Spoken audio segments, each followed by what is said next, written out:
Mesdames, Messieurs, bonsoir et merci de rester à l'écoute des programmes de Radio Sénégal. Il est 19h sur l'ensemble du réseau synchronisé de la RTS, le journal. À la présentation d'Elisabeth Agnassar, les titres de cette édition, sitting des travailleurs des collectivités locales ce matin à la Médina.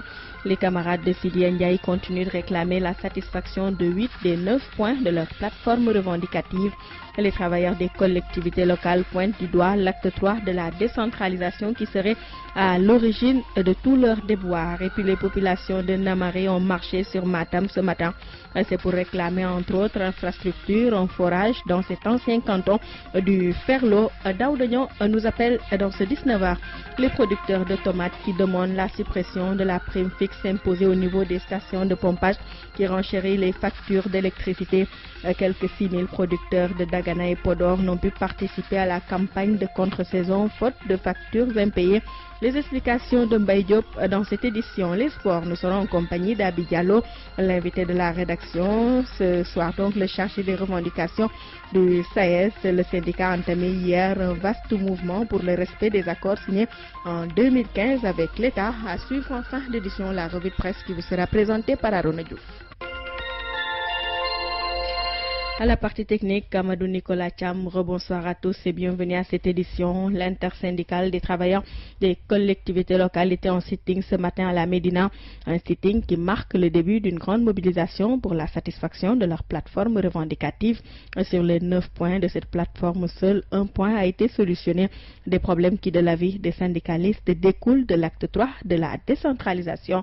L'intersyndicale des travailleurs des collectivités locales a encore crié non à l'acte 3 de la décentralisation. Selon le chargé des revendications de l'intersyndicale, leur ministre de tutelle montre un refus de satisfaire leurs doléances composées de 9 points et entre autres le retard des salaires, une absence de couverture médicale et une absence d'indemnité à la retraite. Bamba Diop, chargé des revendications de l'intersyndicale des travailleurs des collectivités locales. L'ensemble des points de revendication demeurent à ce jour sans solution. Et pour preuve, l'intersyndicale avait déposé son préavis de grève le 8 septembre et valable depuis le 8 octobre. Mais aujourd'hui, sur les 9 points qui ont été déposés sur le préavis de grève, les 8 points sont sans solution. Il n'y a qu'un seul point qui a connu une certaine évolution qui concerne l'intégration des travailleurs des collectivités locales. Son secrétaire général Sidi Ndiaye soutient que les travailleurs des collectivités locales sont les victimes d'une réforme non réfléchie. Ainsi, il compte hausser le ton afin d'obtenir une satisfaction.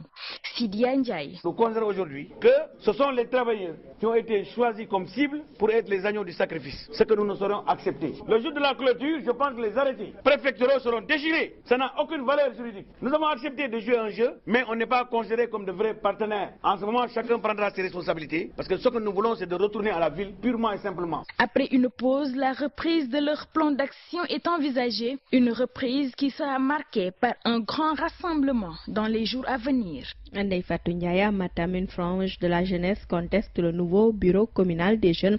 Ses membres sont accusés de fraude. Ces jeunes qui disent ne pas se reconnaître dans ce nouveau bureau communal de la jeunesse envisagent de déposer un recours.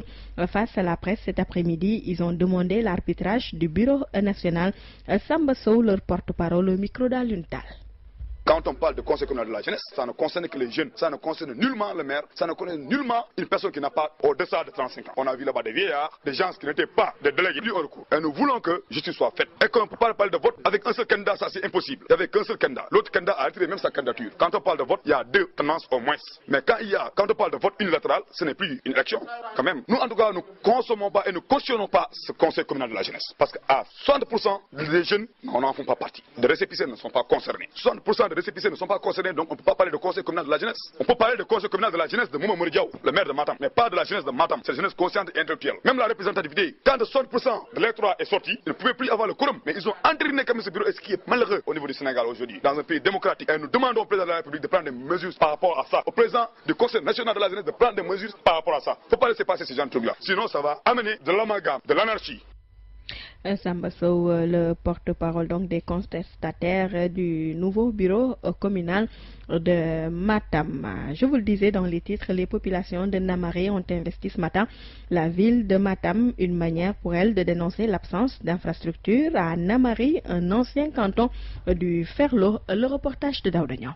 Venu des profondeurs du Ferlo de la zone sylvo-pastorale du département de Kanel, après avoir parcouru 70 km de pistes poussiéreuses et sillonneuses, composées d'une douzaine de membres, les notables de Namari ont rallié Matam, la capitale régionale. Pour ces habitants de l'ancien lieu du chef de canton de la contrée du Ferlo, l'heure est venue de se faire entendre. Et pour cause, confinés dans un enclavement total, Namari qui n'a qu'une voie d'accès que l'ancien pare-feu ralliant la région orientale, pare-feu d'ailleurs, qu'il faut le dire, n'a pas été reprofilé depuis le début des indépendances. Fort de ces manquements, les notables comptent ainsi à travers ce périple se faire entendre pour bénéficier d'un forage et disposer du liquide précieux. Malalka porte leur parole. Nos problèmes, c'est un problème forage. Un problème forage parce qu'il y a forage là-bas. Ça reste le même équipement pour le forage de fonctionner. Mais malheureusement, amuñu partenaire boo xam ne bii mun nañu jàppale.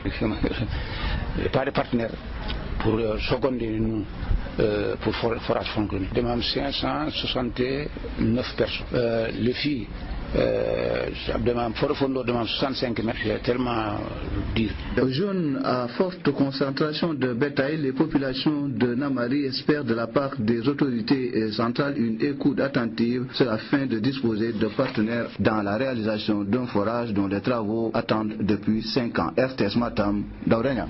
Nous restons dans le nord du pays. La présente campagne de contre-saison a laissé en rade plus de 6 000 producteurs de tomates industrielles de Dagana et Podor. Ces producteurs n'ont pu participer à cette campagne faute de factures d'électricité impayées qui s'élèvent à 74 millions de francs CFA. Pour poursuivre les activités, ces producteurs de tomates demandent la suppression de la prime fixe qui renchérit les factures. Les détails avec Mbaye Diop. Sur les 3000 hectares prévus pour la campagne de tomates industrielles, seuls les 2 tiers sont mis en valeur dans les départements de Dagana et de Podor. Des difficultés de paiement de factures d'électricité sont à l'origine. Ainsi, plus de 6 000 producteurs ne sont pas allés en campagne. Abdoulaye Dien est le président du comité national filière tomate. Il y a des stations de pompage qui ne pouvaient pas nous accompagner pour cette présente campagne. Exemple de Dagana A avec un arriéré de la Sénélec de 18 millions, Dagana B avec 36 millions d'arriérés de Sénélec, Ndioum avec 12 millions d'arriérés de Sénélec et Aérelao phase 1 avec 8 millions d'arriérés de Sénélec, ce qui constitue un total de plus de 1000 hectares de tomates qui finalement ne nous ont pas accompagnés pour cette présente campagne. Lors de la tournée économique du président de la République dans la vallée, les producteurs avaient sollicité la suppression de la prime fixe selon Abdoulaye Dien. Le président nous avait donné pour que quand même les primes fixes soient complètement enlevées. Exemple de Dagana B qui est resté 4 mois, qui a payé 8 millions rien que pour des primes fixes. Qu'est-ce que c'est les primes fixes? Même si vous ne fonctionnez pas, la station de pompage continue à s'alimenter. Même si vous ne fonctionnez pas, vous payez. Mais en attendant, la Sénélec a accordé un moratoire aux GIE Dagana Bay. Richard Mbaye pour la RTS. Merci beaucoup Mbaye Diop. Nous reparlons du mouvement entamé hier par le SAES pour le respect des accords signés en 2015 avec l'État. Le gouvernement du Sénégal est bien disposé à tenir ses engagements avec le SAES si l'on en croit le porte-parole du ministère de l'Enseignement supérieur. C'est pourquoi l'État recommande d'ailleurs la retraite complémentaire aux enseignants du supérieur dont les pensions sont jugées dérisoires. La question de la prise en charge médicale et aussi à l'étude de l'incidence financière de la réforme des titres académiques en cours d'évaluation, selon toujours le professeur Babacar Gueye, porte-parole du ministère de l'Enseignement supérieur, que je vous propose d'écouter au téléphone de Gorbel Jacoba. Par rapport à la réforme des titres d'abord, le texte est déjà au niveau du secrétariat général du gouvernement depuis une bonne période. Au niveau du ministère de l'Enseignement supérieur, nous avons fait tout ce que nous devrions faire et on attendait un peu les conclusions du ministère des Finances par rapport à l'incidence financière. Il faut dire que cette incidence financière avait initialement été déjà calculée, mais il se trouve qu'on avait omis les professeurs titulaires de classe exceptionnelle. Et c'est pour rattraper ce gap-là que le texte est retourné encore au niveau du ministère des Finances. Il y a un second point qui concerne la prise en charge sanitaire. Ça, les syndicats ont dénoncé le fait que les enseignants et leurs familles ne sont plus acceptés dans beaucoup de structures sanitaires. Le ministère n'est pas resté les bras croisés. Il a financé un voyage pour le SAES au Maroc pour aller s'inspirer de l'expérience marocaine de la fondation Mohamed VI qui abat un un excellent travail au niveau social, au niveau des enseignants, au niveau de la prise en charge sanitaire, mais également au niveau du transport et au niveau également du logement. Donc dans le cadre d'ailleurs de ce benchmarking, le ministère s'apprête également à financer le même type de voyage pour le Sud-Est. Il y a un autre syndicat qui est également dans le supérieur pour aller s'inspirer de cette expérience-là. Par rapport aux pensions de retraite également, comme vous le savez, la pension de retraite dans des proportions assez basses par rapport au salaire l'enseignant percevait lorsqu'il était en action. À ce niveau, le gouvernement avait suggéré de prendre une retraite complémentaire au niveau des maisons d'assurance, mais il s'engageait à mettre sa caution par rapport aux maisons d'assurance. À l'instant, donc, le porte-parole du ministère de l'Enseignement supérieur et de la Recherche, le professeur Babacar Gueye. Et puis, excusez-moi, le cercle messe mixte de la caserne Samba Diéry Diallo a accueilli ce matin donc la cérémonie de présentation de vœux du personnel au haut commandant de la gendarmerie nationale et directeur de la justice militaire. Lors de cette cérémonie, la lutte contre les menaces terroristes un peu partout dans le monde, la lutte donc s'est invitée à la cérémonie. Il ressort donc que notre gendarmerie nationale est très bien outillée pour faire face à ces menaces. Le reportage de Demba Diawo. La lutte contre les menaces terroristes figure en bonne partie dans les discours lors de la cérémonie de présentation des vœux au haut commandant de la gendarmerie nationale et directeur de la justice militaire. En croire le général de brigade, haut commandant second de la gendarmerie nationale, ces hommes adoptent désormais une posture proactive pour faire face au terrorisme. Les nouvelles menaces exigent des forces de la gendarmerie une nouvelle posture rassurante basée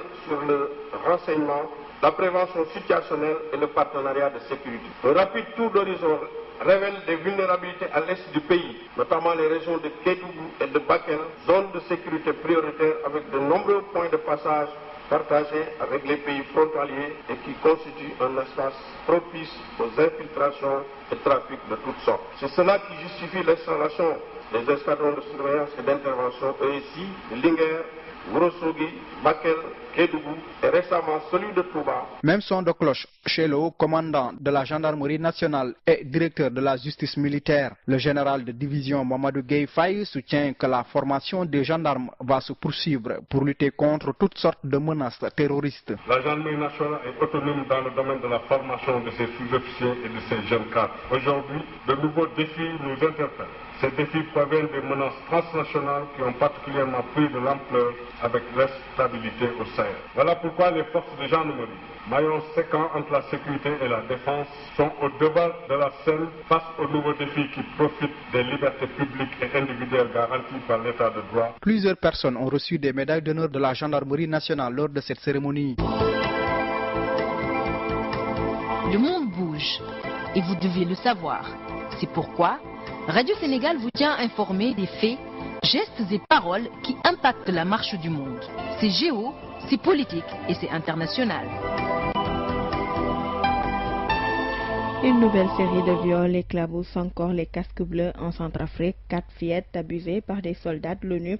Le chef de la MINUSCA, la mission des Nations Unies à Bangui, a réagi aujourd'hui en promettant des sanctions fortes. Et puis en Côte d'Ivoire, Daniel Kablan Duncan a été reconduit dans ses fonctions de Premier ministre quelques heures seulement après avoir remis au président Alassane Ouattara la démission de son gouvernement.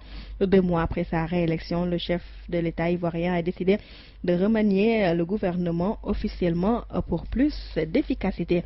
Et puis la prison à vie pour les 28 militaires et policiers burundais accusés de tentative de coup d'État. C'est la peine requise par le ministère public devant la Cour suprême ce mercredi à Bujumbura, le 13 mai dernier, après des manifestations réprimées dans le sang contre un 3e mandat de Pierre Nkurunziza. Une partie de l'armée avait tenté en vain de le renverser.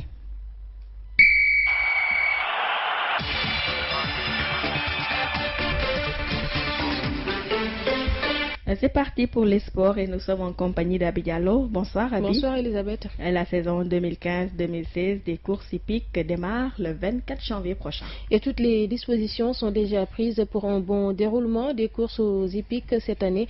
Et pour cette saison, le CNG de la discipline compte impliquer davantage d'autres localités.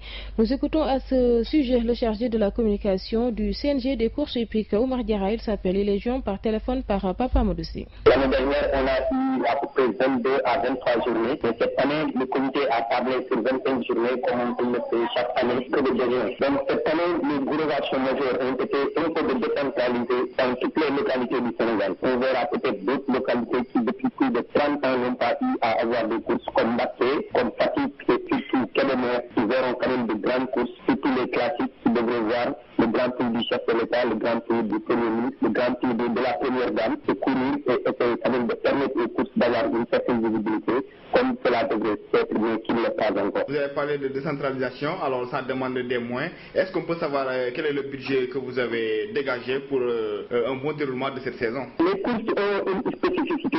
La subvention ne vient pas de l'État, c'est surtout la LONASE qui subventionne les courses, compte tenu de 2% quand même qui est mis aux courses Paris 8e urbain depuis toujours.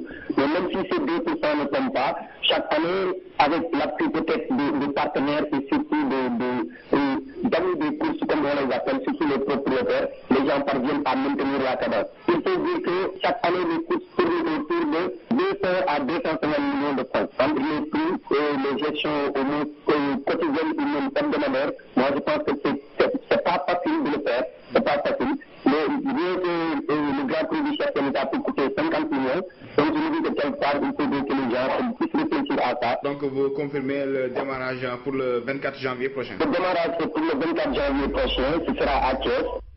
À l'instant, Oumar Diarra, le chargé de communication du CNG des courses hippiques sur la saison 2015-2016 qui démarre le 24 janvier prochain à Thiès. En football, la 8e journée de la Ligue 1 se joue ce week-end. Et à Demba Diop, le samedi à 16h, Lios Gorée reçoit le Giraffe de Dakar. À 18h, la Linguère sera sur la pelouse de l'AS Douanes. À Ziguinchor, à 17h, le Casa Sport reçoit l'Union sportive de Ouakam. Et le dimanche, au stade de Amadou Barry, à 17h, Guédiawaye Football Club qui reçoit Niary Tally. À Demba Diop, Ngor, Mbour, Petite Côte, le derby Mbourois, Stade de Mbour Djambar. Et à Louga, le leader Ndiambour de Louga reçoit la Lanterne Rouge, la Sunéor de Diourbel. Et puis en Angleterre, on joue les demi-finales allées de la League Cup. Donc à 20h, Everton reçoit Manchester City. Et puis en Espagne, on joue les 8e de finale allées de la Coupe du Roi. Et Athletic Club a battu Villarreal sur la marque de 3 buts à 2.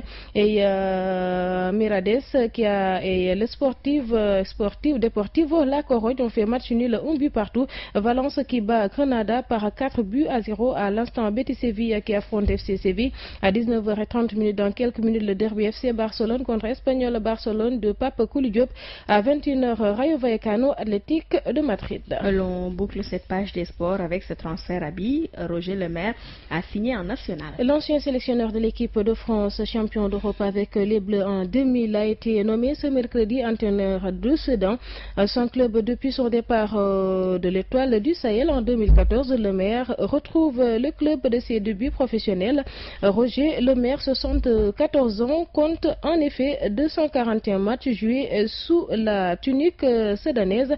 C'était entre 1961 et 1969. Voilà, c'était là l'essentiel du sport. Elisabeth Agnessar. La page des sports présentée en direct par Abi Diallo. Merci. Sans transition, la rédaction reçoit le chargé des revendications du SAES, le syndicat autonome des enseignants du supérieur, a entamé hier un mouvement pour le respect des accords signés en 2015 avec l'État. En effet, plusieurs points de cet accord sont encore en suspens. Il s'agit entre autres du point relatif au logement ou encore à la prise en charge médicale. Moustapha Sall répond aux questions de Ndeye Fatou Ndiaye. Ce mouvement d'humeur traduit une déception pour le SAES parce que, comme on l'a dit, aujourd'hui, Normalement, ces 5-là, on devait être dans nos amphis et nos laboratoires en train de faire soit de l'enseignement ou de la recherche. Mais il s'est trouvé que le protocole d'accord qu'on a signé le 16 mars après la crise sur la loi celle des universités, sous les bons offices des députés. Donc on a signé un protocole d'accord avec 4 ministres du gouvernement sur lesquels il y avait un certain nombre d'engagements. Et ces engagements sont donc de plus de 5 ordres, on peut le dire. D'abord, il y avait un peu déjà qu'on revoie la loi, parce que ça c'était quelque chose qui intéressait le gouvernement. La preuve, c'est que quand ça l'a intéressé, on a trouvé un accord et ils l'ont matérialisé parce que la loi a été votée. Mais en ce qui concerne nous, les universités, on a déposé un préavis, donc je reviens sur 4 points. Le premier point, c'est sur la réforme des titres qui allait être opérationnelle dès le 1er janvier 2016. À l'heure où on vous parle, ce projet est toujours au niveau du comité technique du secrétariat général du gouvernement. Ça veut dire qu'il n'est pas encore sur la table du Conseil des ministres, ni regarder le circuit qu'il doit faire maintenant ce projet-là. Conseil des ministres, Assemblée, promulgation, journal officiel avant application, on est le 5 janvier. C'est une échéance qui n'a pas du tout été respectée par le gouvernement. Et donc là, la preuve, c'est que justement le ministère de l'économie et des finances ne fait pas son travail. Le deuxième point du préavis porte sur la retraite. La retraite, elle est catastrophique au niveau de l'enseignement supérieur. Vous avez des professeurs titulaires de classe exceptionnelle qui ont fait 40-35 ans ici. Quand ils sortent, ils viennent commander des vacations. C'est vraiment déplorable. On propose 2 choses. D'abord, qu'on abroge le principe d'écrêtement. Le principe d'écrêtement, c'est justement une sorte de solidarité où on prélève sur certains salaires pour les reverser aux indigents. Ce principe-là n'existe plus. Mais on est toujours en train de nous l'appliquer. On a une indemnité qui nous est spécifique, c'est l'indemnité spéciale de recherche-formation, qui n'est uniquement liée qu'aux enseignants du supérieur. Nous, on demande à ce qu'on cotise plus, qu'on nous prélève plus sur cette indemnité-là pour qu'on les mette dans l'assiette de notre retraite. Troisième point, on a demandé le droit au logement ou la prime académique de logement. Dans la loi 81-59, à son article 49, on dit que tout enseignant du supérieur a droit à un logement administratif.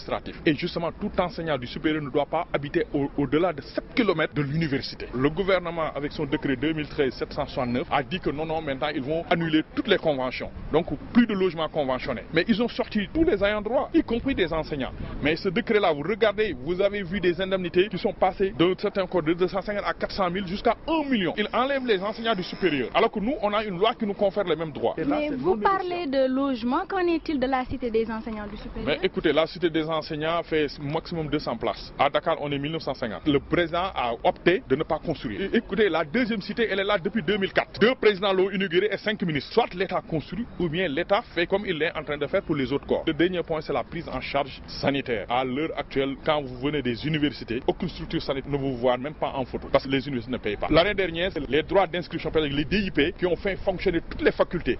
La subvention publique de l'État ne vient plus. Ils ont fermé 7500 places, ils ont 2 abris provisoires. De moins de 1000, ça fait 2000. Alors les étudiants ont payé le droit d'inscription. Où est-ce qu'ils vont être enseignés? Est-ce que vous vous êtes rapproché du ministère des Finances pour connaître les raisons de ce retard d'exécution? En tout cas, j'ai eu la chance de représenter le SAES au niveau du comité technique. Et ils disent qu'ils ne sont pas tenus par des délais. En tant que représentant du SAES, je leur dis, écoutez, et avec même le secrétaire général du ministre de l'enseignement supérieur, elle dit, c'est un engagement qu'on doit tenir. Vous n'êtes pas liés par les délais, nous, on va retourner à la base et on vous attendra dans la rue. Le ministre de l'enseignement supérieur a dit qu'il a écrit 2 lettres de relance au ministre de l'économie et des finances par rapport à la réforme des titres et par rapport au droit au logement. Sans réponse. On l'a dit au premier ministre. Le ministre de l'économie et des finances, il le sait. Il sait qu'on lui a dit que c'est lui qui bloque tout ce qui est enseignant. La prochaine étape, c'est que syndicats enseignants de tous les pays, liguez-vous contre le gouvernement. Et c'est ce qu'on va faire. M. Moustapha Sall, je rappelle que vous êtes chargé des revendications du SAES. La RTS vous remercie. À présent, la revue de presse présentée par Arona Diouf.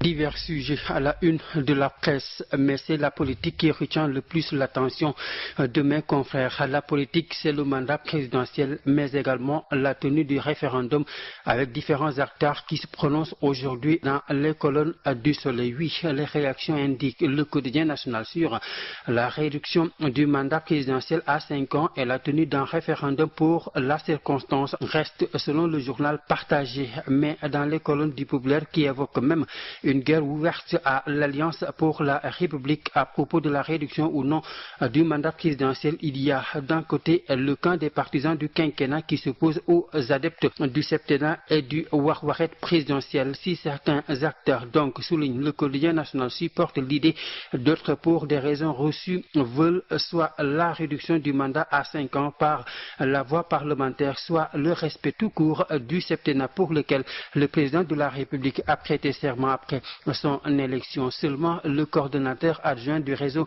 des enseignants de l'APR, le parti présidentiel, tient à avertir ses camarades de parti. En effet, dans les colonnes du journal Le Populaire, Ahmad Suzanne Camara estime que ce serait une erreur politique que de pousser le président à ne pas respecter sa parole. Et dans ce débat, El Hadji Amadou Sall a une conviction, sa conviction à en croire donc le responsable libéral qui s'exprime dans les colonnes de la Tribune. Des juristes seraient en train de tailler sur mesure un costume pour Macky Sall pour lui permettre de passer outre sa promesse électorale en effectuant, renseigne-t-il, de passer de facto un premier mandat de 7 ans, contrairement selon Maître Sall aux attentes du peuple qu'il a eu lieu. Puis il s'appelle Cheikh Ould Salek, il est mauritanien et est l'homme selon le quotidien qui est le plus recherché en ce moment en Mauritanie ou au Sénégal. Oui, parce que depuis dimanche, renseigne le journal, des éléments de la DIC appuyés des forces spéciales mauritaniennes sont à Saint-Louis aux trousses de cet homme condamné par la justice de son pays à la peine de mort pour tentative d'assassinat du président Mohamed Ould Abdelaziz. Seulement dimanche dernier, rappelle l'observateur, simple coïncidence, un présumé djihadiste a été interpellé et cela a eu l'effet d'une bombe et la presse locale et même internationale en ont fait leur chou gras. Aujourd'hui, la montagne a accouché d'une souris avec la fin, selon l'Obs, de l'épisode de l'arrestation à Dakar du journaliste de Sky News. Une fausse alerte qui ouvre, selon le journal, une nouvelle page truffée de questions sans réponse pour nos services de renseignement et leurs collègues de la Mauritanie. Parce que cette fâcheuse homonymie, renseigne Birima de la Tribune, avec un de ses compatriotes, a failli perdre ce journaliste mauritanien. La psychose terroriste étant, relève mon confrère biétiste, la génitrice des dérives sécuritaires. Ils sont nombreux, affirme le journal, à payer des pots qu'ils n'ont pas cassés. Puis ce drame qui s'est passé lors de la cérémonie de passation de service à la direction de l'administration pénitentiaire. Écrit sur du quotidien, l'inspecteur Ousmane Faye s'effondre en plein discours et meurt, poursuit l'AS. Une passation de service qui a viré l'observateur à la tragédie ou un événement qui s'est créé sur un autre. Ces dernières volontés justement à retrouver dans les colonnes du quotidien La Tribune. La revue de presse présentée par Arona Diouf à 19h passées de 26 minutes, c'est la fin de cette édition. Le rappel des titres. Le sitting des travailleurs des collectivités locales ce matin à la Médina, les camarades de Sidi Ndiaye continuent de réclamer la satisfaction de 8 des 9 points de leur plateforme revendicative. Les travailleurs des collectivités locales pointent du doigt l'acte 3 de la décentralisation qui serait à l'origine de tous leurs déboires. Les populations de Namari ont marché sur Matam ce matin. C'est pour réclamer entre autres infrastructures, un forage dans cet ancien canton du Ferlo. Et puis les producteurs de tomates qui demandent la suppression de la prime fixe imposée au niveau des stations de pompage qui renchérit donc les factures d'électricité. Quelques 6 000 producteurs de Dagana et Podor n'ont pu participer à la campagne de contre-saison. Les sports, nous étions en compagnie d'Abidjallo. On invitait, la rédaction a reçu ce mercredi le chargé des revendications du SAES. Le syndicat a entamé hier un vaste mouvement pour le respect des accords signés en 2015 avec l'État. La revue de presse signée Arona Diouf a bouclé ce 19h mise en onde par Amadou Nicolas Thiam et Ouley Li. À la distribution Marceau, une édition réalisée par Papa Malik Ndao et André Noël de Tchandoum. Devant ce micro, Elisabeth Agnessa, encore merci de nous avoir suivis et très bonne suite de programmes sur la RTS.